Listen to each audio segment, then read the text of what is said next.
Vous l'avez lu, cette tribune, Bruno Solo? Non, je ne l'ai pas lu et je n'ai pas pu la signer, alors que je pourrais la signer dès demain. Moi, je ne tombe pas de l'armoire avec cette affaire. Ça fait des années que je suis très engagé sur ces sujets-là, les violences faites aux femmes, aux enfants également aussi. C'est souvent d'ailleurs en corrélation.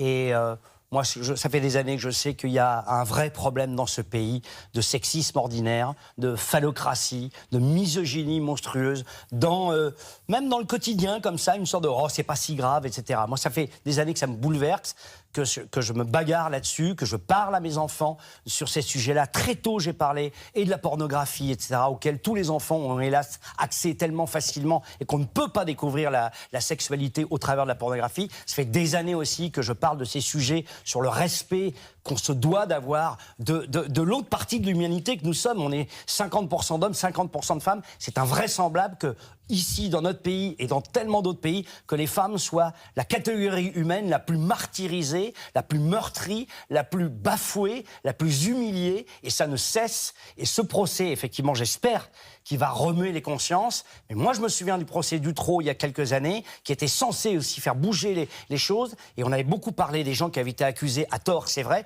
On a oublié qu'il y avait des enfants aussi, et on n'a pas longtemps parlé d'eux. Et notamment, je me souviendrai toute ma vie d'un certain monsieur Dupond-Moretti, qui était avocat à ce moment-là, ou trop, qui avait dit « attention à ne pas trop sacraliser la parole des enfants ». Ça nous a fait partir 10 ans en arrière, ces choses-là. Donc, ouais, moi, vous êtes méfiant et vous attendez de voir. J'attends de voir. Il y a une vraie prise de conscience. Et dans les familles, et dans les pouvoirs publics. Et il faut qu'il y ait aussi de l'information. Il faut qu'on donne les moyens à certains parents de parler avec leurs enfants de cela, de ces problèmes-là. Et il y a beaucoup de familles où on n'ose pas en parler, on ne se donne pas les moyens d'en parler parce qu'on n'a pas les outils pour pouvoir parler de ces choses-là. C'est vrai. Alors, c'est aussi évidemment des questions qui sont abordées sur les réseaux sociaux.